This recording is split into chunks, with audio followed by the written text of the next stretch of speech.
श्रवण करूया. गुरुर्ब्रह्मा गुरुर्विष्णू गुरुर्देव महेश्वरा सद्गुरु साक्षात परब्रह्म तस्मै श्री सद्गुरुवे नमः. ब्रह्मानंदं परम सुखदं केवलं ज्ञानमूर्तिं द्वंद्वातीतं गगनसदृशं तत्त्वमस्यादिलक्षणम् एकं नित्यं विमलमञ्चलं सर्वदि साक्षिभूतं भावातीतं त्रिगुणरहितं सद्गुरुतं नमामि. हरिपाठ निरूपण. नित्य सत्य मित्य हरिपाठ ज्याशी कळी काळ त्याशी न पाहे दृष्टी. रामकृष्ण उच्चार अनंत राशी तप पापाचे कळप पळती पुढे. हरी हरी हरी मंत्र हा शिवाचा म्हणती जे वाचा तया मोक्ष. ज्ञानदेवा पाठ नारायण नाम पाविजे उत्तम निजस्थान. अखिल गुण्यधना करुणा उत्सल करुणालय भक्त वत्सल अनंत कोटी ब्रह्मांड नायक परब्रह्म पांडुरंग परमात्मा कैवल्य सम्राट चक्रवर्ती श्री ज्ञानोबराय श्रीमंत श्री जगद्गुरु संत श्री तुकोबराय शांती ब्रह्मश्री एकनाथ महाराज आदी संतांना वंदन. समोर बसलेल्या श्रोते सज्जनांना माझा प्रणिपात. निरूपणाला प्रारंभ. नित्य सत्य मिथ्य हरिपाठ ज्याशी कळी काळ त्याशी न पाहे दृष्टी. ज्ञानोबराय या अभंगात म्हणतात की नित्य सत्य मिथ्य हरिपाठ ज्याशी कळी काळ त्याशी न पाहे दृष्टी. मग आता कली आणि काळ, तर काळ हा आपल्या संगच आहे. जन्माला आल्यापासून आपल्या बरोबर हा काळ सोबतच आहे. जशी आपली सावली असते ना तसा तो काळ हा सोबतच असतो, पण तो कधी येतो आपल्याला माहिती नाही. पण तो सोबत आहे, नित्य आहे तो. पण याची भीती कधी नाही आहे. माऊली कधी म्हणतात की कलीचं कधी भीती नाही आहे.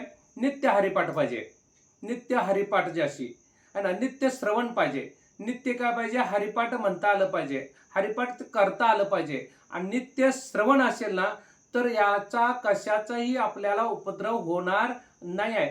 मग आता कली कसं आहे, ज्या वेळेला एक एक एक एक युग ब्रह्मदेवाकडे आले ना त्यावेळेला एक एक युग येत होते ब्रह्मदेवाकडे.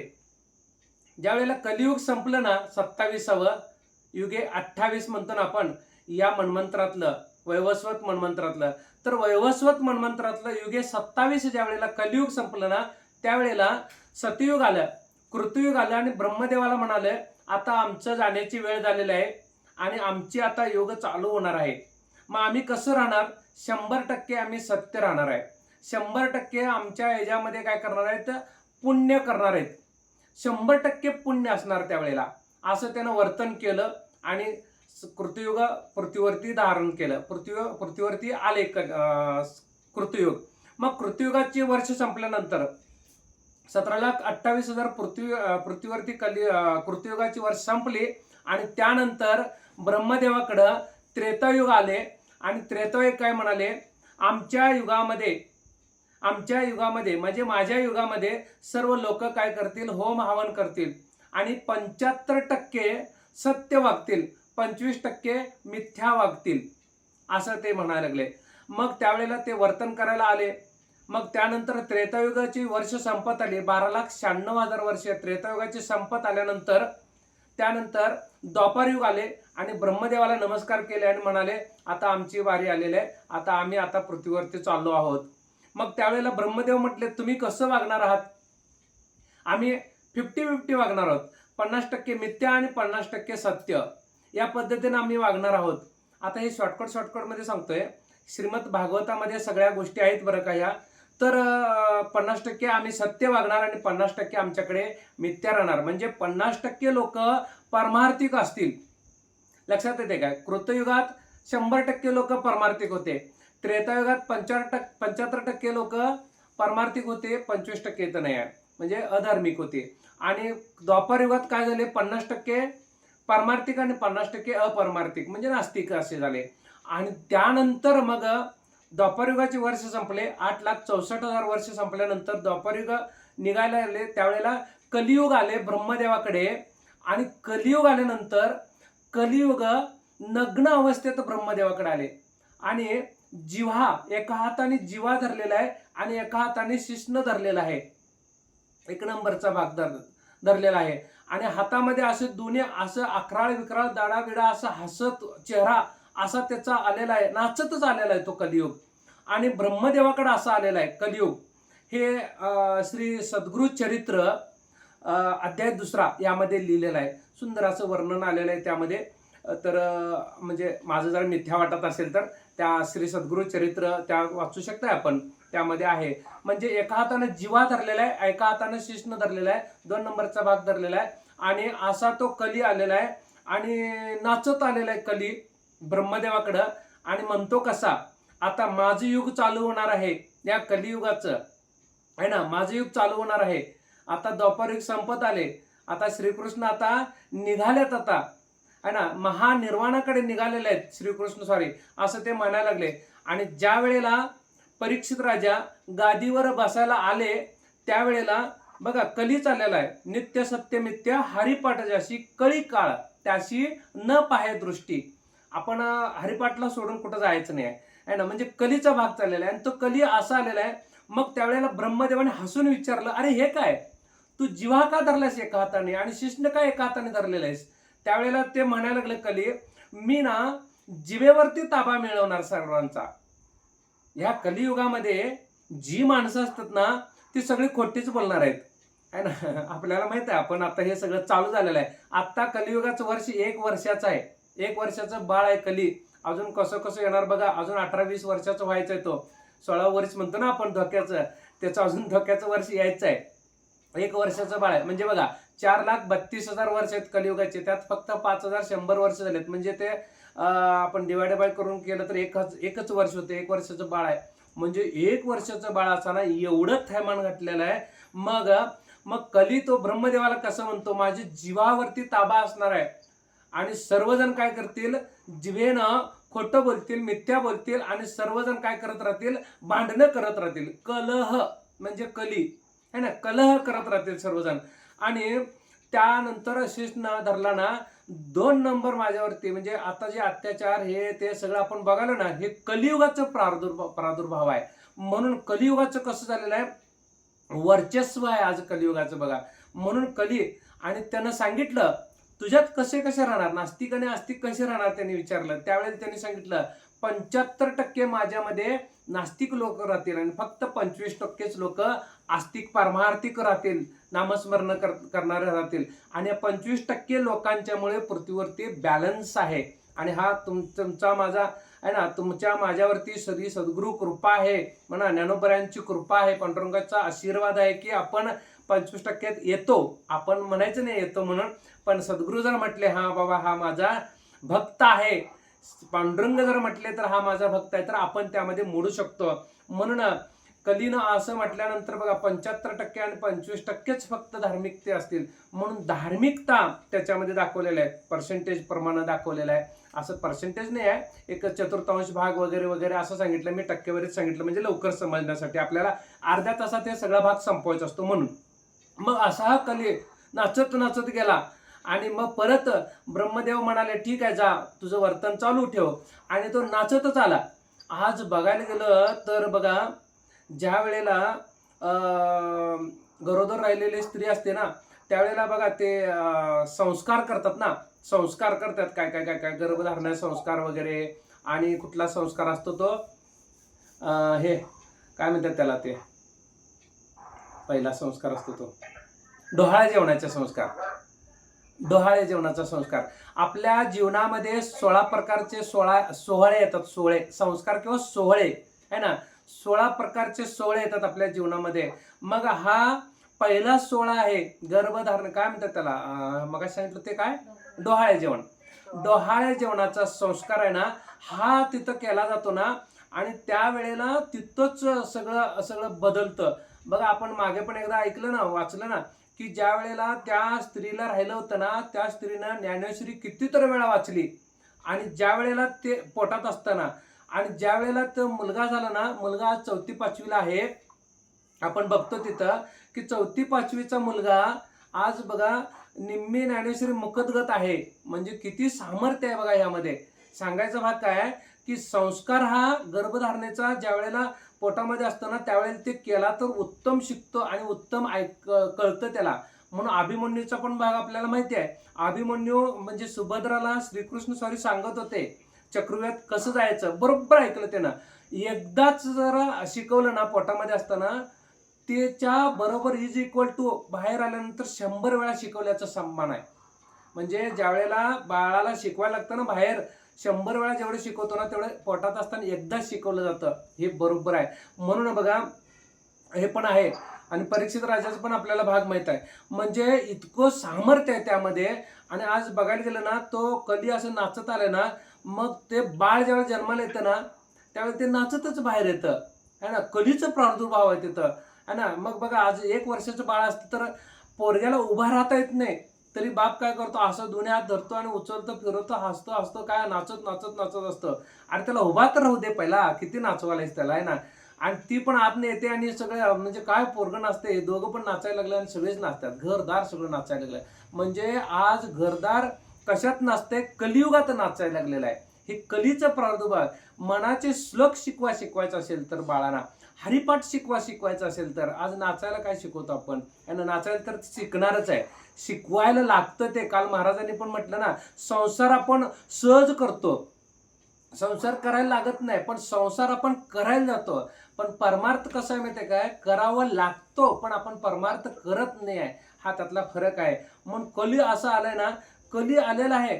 आणि त्या गाय आहे ना, गाय श्रीमद भागवतामध्ये दाखवले बघा, 4 पायाची गाय असते ती. कृतयुगात 4 पायावर उभारलेली असते. धर्म अर्थ काम आणि मोक्ष 4 पाय असतात तिला. आणि त्यानंतर त्रेतायुगात 3 पायावर उभारलेली. धर्म गेला त्रेतायुगात, अर्थ काम आणि मोक्षच राहिले तिथं. आणि धर्म गेला. मग त्यानंतर द्वापारयुगात 2च पायावर राहिले. आणि आता ती गाय ना एकाच पायावरती उभा राहिलेला आहे. एकाच पायावरती उभा राहिलेला आहे. ते कुठल्या खामाच्याच पायावरती उभा राहिलेला आहे. अशी ही, किंवा अर्थ घ्या कुठला, 2 भाग आहेत ते संसारिकच आहेत. काम आणि अर्थ हा डावीकडला भाग आहे. गणेशाला पण असं असतं ना, गणेशाच्या ह्या हातात आहे ना धर्म असतो, आणि हा हात असतो मोदक असतं बघा, अर्थ आहे इथं अर्थ. आणि इकडं कमळ असतं, कमळ फुल असतं मागच्या हातात डावीकडल्या बाजूला. इथं काय असतं, कमळ म्हणजे काय, काम. आपण कमल फुल देतो ना, गुलाबचं फुल देतो ना, काम म्हणजे व्हॅलेंटाईनला मुलं मुली देतात ना, काम विषय वाचण्याचं काम, विषयांचा तो भाग आला तिथं. फुल म्हणजे फुल देणं म्हणजे काय, विषयांचा भाग आला. आणि इकडं फरस असतं. फरस म्हणजे काय, कुऱ्हाड म्हणजे काय, छाटून टाकते ना, कुऱ्हाड काम करते. म्हणजे विषयांना छाटून टाकण्याचं काम हे कुऱ्हाड करत असते. धर्म आणि मोक्ष उजव्या हाताला आहे. म्हणजे हे पारमार्थिक आहे. धर्म मोक्ष, धर्मात राहिला तर मोक्ष आहे. काम धर्म, अर्थ म्हणजे मोदक, म्हणजे संसारिक सगळं. मोदक म्हणजे काय, तो संसारिकातला भाग येतो. हे आणा ते आणा, डीमार्ट आणा, भाजीपाला आणा, सगळं मोदक सगळं संसारिक भाग. आणि काम हा इकडे आहे. म्हणजे डावीकडे आहे तो संसारिक भाग आहे, अर्थ आणि काम.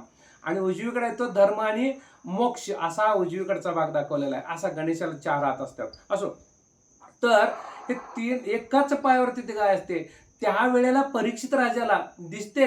आणि त्यावेळेला बघा तो कली तिथं त्या गायीला वडत असतो. असा तो सगळा विस्तार आहे. मी आता सगळं घेत नाही, फक्त आता डायरेक्ट घेतो की कलीला तो धरतो असं कॉलरला. कोण धरतो, परीक्षित राजा. आता आपल्याला कली दिसत नाही आहे. परीक्षित राजा एवढा सामर्थ्याचा होता आहे ना, अभिमन्यूचा पुत्र, अर्जुनचा मुलगा परीक्षित राजा गादीवर बसला होता. त्यावेळेला तो कलीचं अवतरण झालेलं आहे. त्यावेळेला त्याला कॉलरला धरून वडत चालला होता. त्यावेळेला कलीना गयावया करायला लागला. कली म्हणायला लागला, अहो महाराज, आम्हाला सोडावं है ना. आम्ही कुठंही राहणार नाही, फक्त 4च ठिकाणी राहतो आम्ही. 4 ठिकाणी आम्ही राहतो, ती 4 ठिकाणी आम्हाला जागा द्या. ठीक आहे म्हटलं, आता तुला राहायला जागाच पाहिजे तर 4 ठिकाण तू कुठलं मागून घे. त्यानं मागून घेतलं 4 ठिकाण. श्रीमद भागवतामध्ये लिहिलेलं आहे, धूतम, पानम, स्त्रियम आणि सुनम.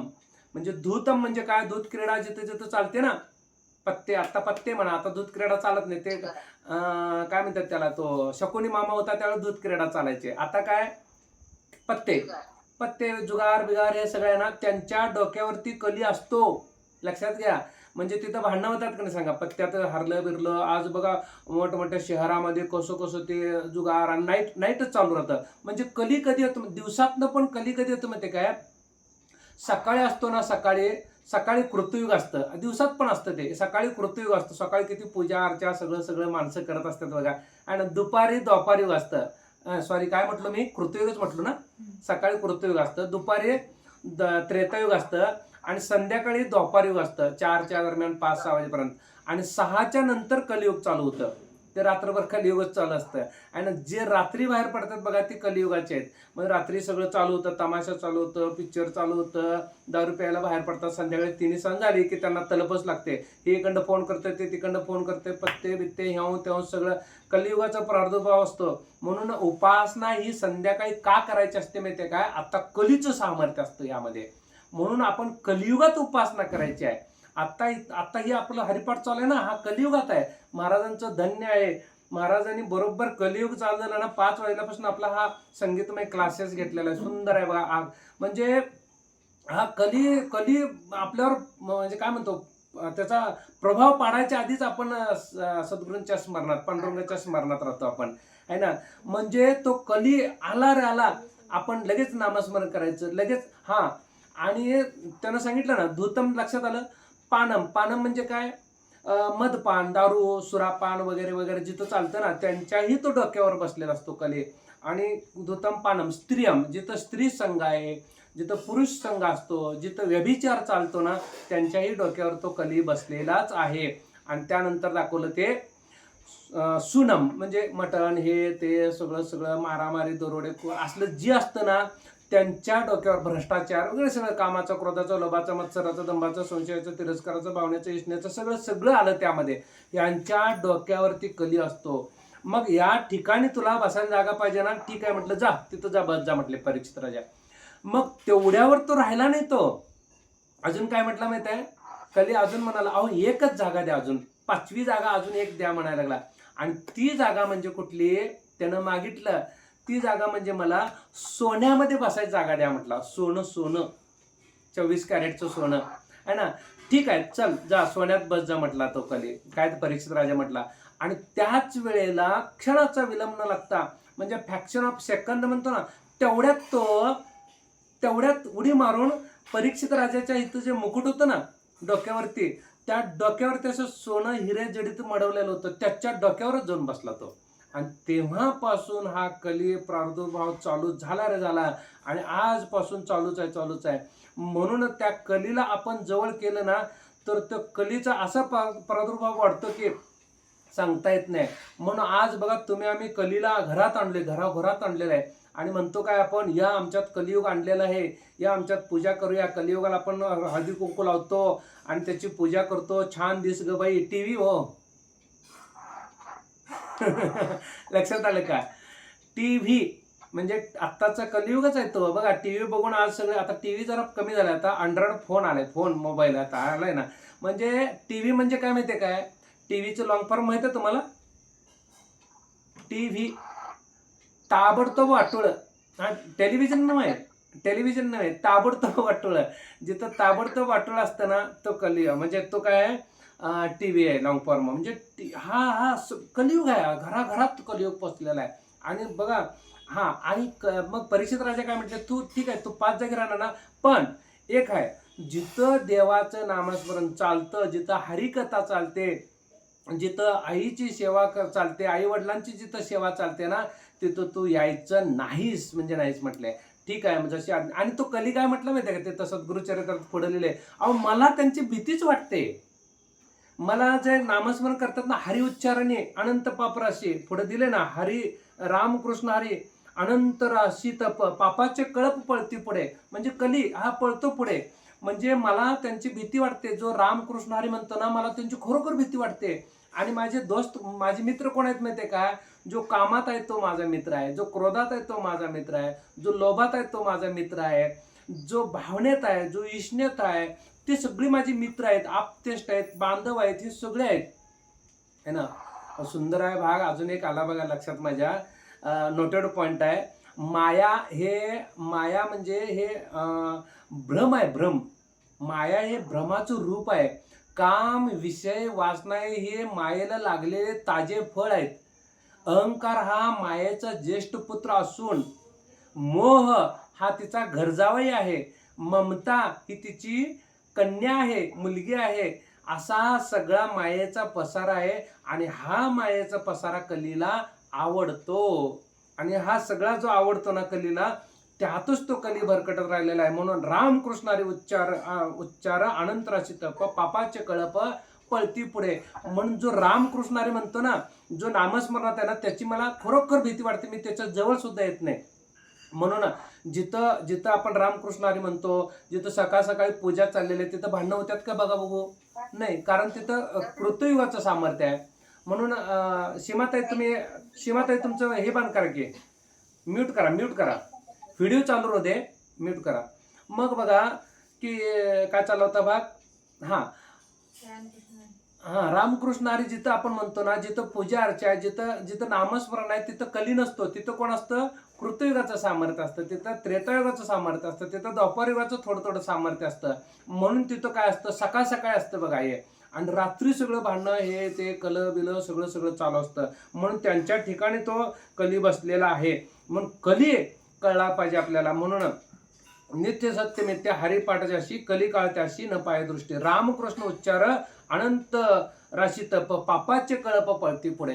म्हणून पापाचे कळपाच्या कळप पळतात पुढे रामकृष्णारी म्हटल्यानंतर. मग अजून आपल्याला वाटतं की माझ्याकडे अजून एवढं पाप कसं का आलं असेल बरं, मला हे दुःख का भोगायला लागतंय, अजून आपण पाप करतो. म्हणजे जसं आपण पुण्य कमवतो रामकृष्णारी म्हणून, ते पाप निघून पण जातात आणि मग हे दुःख का भोगावं लागतं आपल्याला? नोटेड पॉईंट आहे. अजून मग का दुःख बघायला लागतं? मग आपण डोळ्यानं बघतो है ना, नको ते डोळ्यानं बघतो, कानानं नको ते ऐकतो, ह्यांचं मत्सर ऐकतो, त्यांचं म्हणजे आपण एकमेकाबरोबर बोलायलो तर एकमेकाच्या विषयी बोलतो, आणि तोही आला तर तिसऱ्या विषयी बोलायचं, तिसरा पण आला तर चौथ्या विषयी बोलायचं. हे मत्सर करतो आपण ना. हे मत्सर म्हणजे काय? मत्सर, त्याचं मत सरतं ते मत्सर. म्हणून मत्सर करत राहतो ना, त्या मत्सरातून काय होतं? त्याची कपडे आपण धुवून देतो, इस्त्री करून देतो, आणि तो चकाचक होतो. म्हणजे त्याला पुण्य वाढते. ते माहित आहे का तुम्हाला? ते गोष्ट माहित आहे काय? ज्या वेळेला आजीबाई, आता गोष्ट जरा लय मोठे आहे, शॉर्टकटमध्ये सांगतो बघा. आजीबाई ते ताक द्यायला येते ना, असं डोक्यावर ठेवून ताक द्यायला येते, आणि शेजारच्या घरात, आणि ताक देते, आणि तिचा भाव उत्तम होता, पण ते शेजारचा मुलगा मेला ताक पिऊन. मग त्यांना कळलं की ताकात विष होतं. पण ते ताकात विष कशामुळे आलं? ते वरून असा ताक घेऊन चालली होते ना, ते वरनं ना सापाचं गरळ पडलं त्यामध्ये. मग आता ते सापावर दोष द्यायला पाहिजे ना. मग सापाला दोष का देता येत नाही? सापाला त्यानं गरुडानं धरलं होतं, मग गरुडाला दोष द्यायला पाहिजे. मग गरुडाला का दोष देता येत नाही? गरुड ते भक्षण करत होतं. मग हे सगळी चर्चा चालली होती. चित्रगुप्त चाललं होतं, आता कुणाला दोषी धरायचे, मुलगा मेला त्याचं आता. मग असं चर्चा चालली होती. तर काय झालं, गावामध्ये असं सगळं चाललं होतं. त्यावेळेला चित्रगुप्त कुणाच्या नावे हे टाकायचं पाप कर्म चाललं होतं. मग आजीबाईला टाकू शकत नाही, कारण का आजीचा भाव उत्तम होता, बाळाला ताक द्यायचा होता, तिला का विष द्यायचं नव्हतं, तिचा भाव चांगला होता. पोट फाडतं ना, डॉक्टर पोट फाडतात, पण ऑपरेशन करायला. जो डाकू असताना तो पोट फाडतोय कशासाठी? खून करायला. दोघांच्यात पोट फाडणं, चाकू दोघांच्या ठिकाणी आहे, पण भाव वेगवेगळ्या ठिकाणी आहे.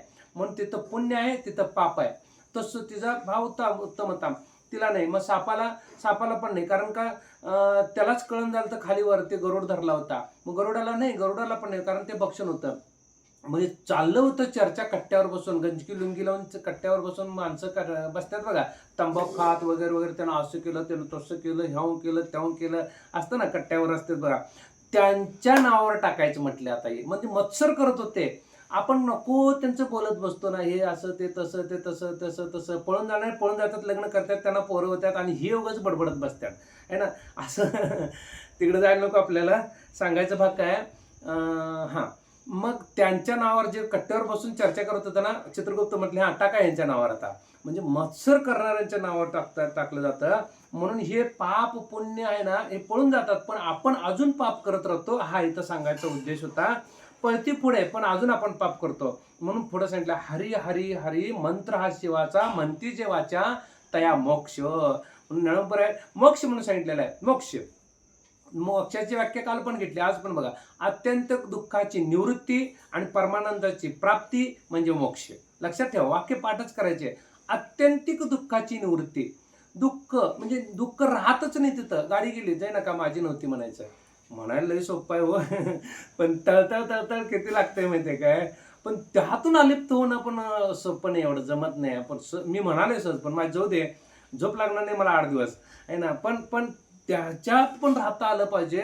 ह्याला म्हणायचं अत्यंत दुःखाची निवृत्ती आणि ब्रह्मानंदाची, परब्रह्माची प्राप्ती म्हणजे काय? मोक्ष. म्हणून हरी हरी हरी मंत्र हा शिवाचा, म्हणती जे वाचा तया मोक्ष, ज्ञानदेवा पाठ नारायण नाम, पाविजे उत्तम निजस्थान. ज्ञानदेवा पाठ नारायण नाम, पाविजे उत्तम निजस्थान. निजस्थान म्हणजे काय? वैकुंठ. जिथं वैकुंठ आहे ना, वैकुंठाचा लॉंग फॉर्म म्हणजे काय माहिती काय? म्हणजे शब्दशः अर्थ काय? वय जिथं खुंटलं जातं ते वैकुंठ, म्हणजे वय वाढतच नाही तिथं, त्याला म्हणायचं वैकुंठ.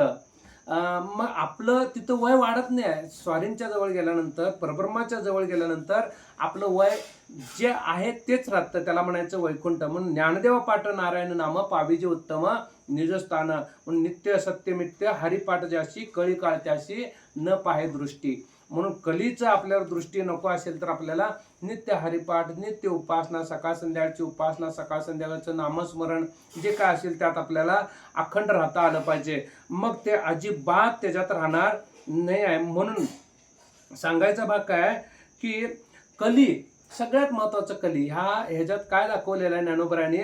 कली जो आलेला आहे ना, त्या कलीला आपल्याला बघता आलं पाहिजे. आणि तो कली कसा आहे ह्याचं आपल्याला ओळखता आलं पाहिजे. म्हणून कृतयुगातलं आहे ना, कृतयुगात ध्यानाला महत्व होतं, त्रेतायुगात होम आवडलं महत्व होतं, द्वापारयुगात पूजेला महत्व होतं, आणि आता कलियुगात नामाला महत्व आहे. मग नाम जर घेतलं ना, आता 3-4 जे आपण अभंग बघितलो ना, ते सगळी नामावरती होते बघा ना. नाम जर घेतलं ना, बाकी काही करावं लागत नाही. येथे काही सांडावे लागत नाही, येथे काही मांडावे लागत नाही. एक विचार शोधून पाही म्हणजे कळे, है ना. एक विचार शोधता आला पाहिजे, काही सांडावे लागत नाही. म्हणून देव काय म्हणतो माहितीये काय? सर्व सांडूनी शोधा मजला, सर्व सांडूनी शोधा मजला. आता सांडूनी काय? सर्व टाकूनी शोधा मजला म्हटलं नाही आहे. सर्व सांडूनी म्हणजे आपण काल पण बघितलं ना, तेल सांडलं, पाणी सांडलं तर ते भरता येत नाही. टाकलं, तंबाखूची पुडी टाकली तर शोधता येते तंबाखू पुढे, काय ते लावून टॉर्च लावून. तसं टाकायचं नाही, विषय टाकायचं नाही, विषयांना सांडता आलं पाहिजे. सर्व सांडूनी शोधा मजला, मी तेथेच आहे. म्हणून विषय वाचना, ज्याने पथ्य काय ज्याने विठ्ठल मात्रा घ्यावी त्याने पथ्य सांभाळता आले पाहिजेत. येस, करेक्ट, पथ्य सांभाळता आले पाहिजेत. म्हणून दाखवलं काय? कलीचा सुंदर भाग दाखवला इथं. म्हणून कली कुठं बसलेला आहे? शेवटचा एक भाग राहिला होता, तो तेवढा घेऊया आणि संपूया. कली परीक्षित राजाच्या डोक्यावरती बसला होता ना, म्हणजे जिथं सोनं आहे ना त्या सोन्यात जाऊन बसला होता. म्हणून आज सगळं सोन्याची किंमत का वाढत आहे माहिती आहे काय? कलीच सगळी किंमत वाढत आहे ना. बघा आज किती झालं? 15,000वरनं 20,000, 30,000वरनं 40,000, 40,000वरनं आता 50,000 झालं. किती? मला माहित आहे 1.5 लाख म्हणणार तुम्ही, म्हणून मी थांबलो जरा. म्हणजे सगळ्यांना किंमत माहिती आहे तर, है ना. म्हणजे 1.5 लाख रुपये झाली, एवढी किंमत झाली. कशाची? सोन्याची, है ना. कलियुगाची किंमत वाढत आहे. म्हणून आज बघा, आज आपण त्या कलीला धारण केलो आणि सगळ्यांच्यात भांडणं कशाने होतात माहिती आहे का? पैशाने, स्त्रीमुळं, आणि काय दूध क्रीडा जिथं हे असतं ते, आणि स्त्रियम सुनम पानम दूतम, ह्याच्यामुळेच भांडणं होतात. आणि सोन्यामुळं भावाभावात भांडणं होतात. भावाभावात भांडणं होत नाहीत, जावेतच भांडणं होतात. कशामुळे? सोन्यावरनं, अमक्यावरनं, तमक्यावरनं, आहे ना. ह्या सगळ्या गोष्टीत भांडणं कशावरनं होतात माहिती काय? सोन्यावर. आणि आपण त्या कलीला पण त्या परीक्षित राजाने धारण केलं, तसं आज आपण कलीला इथं धारण करतो. इथं एका तर बाईनं ना एक घातली नव्हती, इथं घातले, इथं घातले, इथं घातले, इथं घातले, इथनं असं. मी म्हटलं अरे काय दुखतंय का नाही तिला? माझी बायको माझ्याकडे बघते अशी करून. काय सांगायचं आता असं. तर सांगायचा भाग काय माहितीये काय? एवढं असं घालतात, एवढं असं घालतात ना, केवढा एक खडा असावा ठीक आहे की. पण मी विचारलं तिला, नंदा म्हणून नाव होते तिचं, मी विचारलं तिला का एवढं का घातलं असतं? तर म्हणाली काय माहितीये काय? पाहिजे म्हटलं काय ते किती तर भस्कं पाडले याला कानाला, म्हणजे चालतंय का असं? ती म्हणाली नाही, पाहिजे म्हटल्यावर आपल्याला भस्कं पाडून घ्यायला पाहिजेच की, दुखणार तर नाही ना. असं ते सगळं आहे सोन्याचं. म्हणून तो कली सोन्यात पण लपून बसलेला आहे आणि सोन्यात पण कली आहे. कल म्हणजे काय? कली म्हणजे काय? कलह म्हणजे काय? भांडण होतंय ना, ह्या सगळ्या गोष्टीमुळे भांडण होते. त्याला आपल्याला बाजूला करता आलं पाहिजे. नित्य सत्यमित्य हरिपाठ ज्याशी, कली काळ त्याशी न पाहे दृष्टी. मग हरिपाठ उपासना नामस्मरण जिथं आहे तिथं हा कलीचा प्रादुर्भाव असणार नाही, असं ज्ञानोबराय म्हणतात. पुंडलिक वरदारी विठ्ठल, श्री ज्ञानदेव तुकाराम.